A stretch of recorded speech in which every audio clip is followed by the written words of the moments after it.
என்னடா முறைக்கிற? தப்பிச்சிட்டல? இந்த தடவை தப்பிச்சிட்டேன். ஆனா அடுத்த தடவை என்கிட்ட தப்பவே முடியாது. என்னடி என்ன எப்படி உள்ள தள்ளுறதுன்னு பாக்குற? திருச்சியில விட்டுட்டேன், இங்க விட மாட்டேன். உன்னை எப்படியாவது ஊரை விட்டு துரத்துறேன் பாரு. ஊரை விட்டு துரத்தலாம் தானே நினைக்கிற? டேய், என் கால்ல விழுந்து உன்கிட்ட இனிமே நான் மோத மாட்டேன்.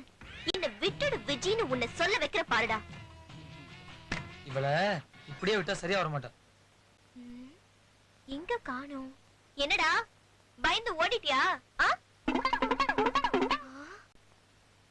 அட பாவி, உன்னை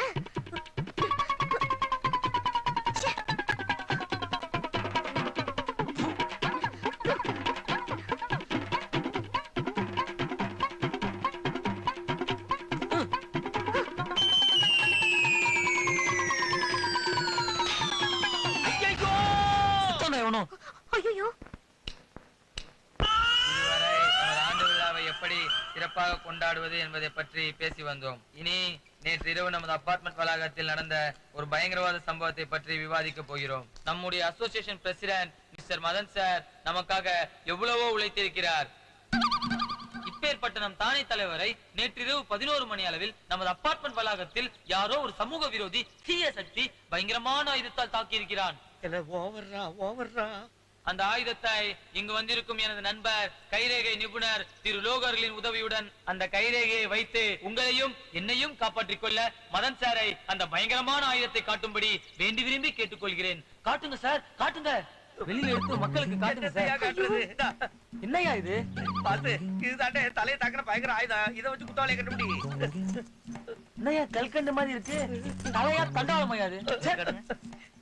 என்னையா கோந்துட்டியா? என்னையா பாத்துட்டு இருக்க? இதுல எங்கேயா போய் நான் கைரேகையை கண்டுபிடிப்பேன் வரைக்கும் கண்டுபிடி. குழப்ப கெடுத்துட்டீங்களா?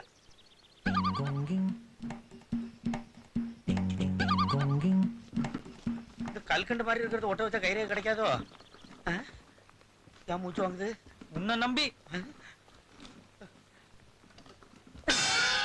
டேபிளே போட்டுருணும். நான் சமூக விரோதியா? தீய சக்தியா? என்னையா மாட்டி விட பாத்த? பாத்து, கிடைச்சிருச்சு கிடைச்சிருச்சு. என்னைய தாக்கணும் இன்னொரு ஆயுதம் கிடைச்சிருச்சு. என்ன போயாங்கிற?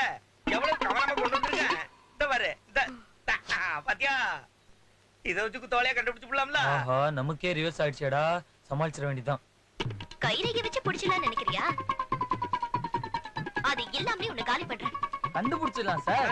ஆனா இவ்வளவு பெரிய மனுஷனை அபார்ட்மெண்ட் குள்ளேயே ஒருத்தன் செருப்பால் அடிச்சாங்கிற விஷயம் காட்டு தீ மாதிரி பரவுச்சுன்னா உங்க மானம், மரியாதை, சூடு, சொரணை இதெல்லாம் என்ன ஆகும்னு மட்டும் யோசிச்சுக்கோங்க. வரேன்.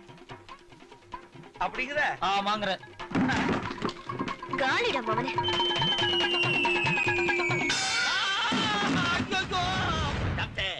எங்க ஐயா ஒத்த கண்ணை காணும்? கண்ணை புடுங்கி காக்காய்க்கு போட்டீங்களா?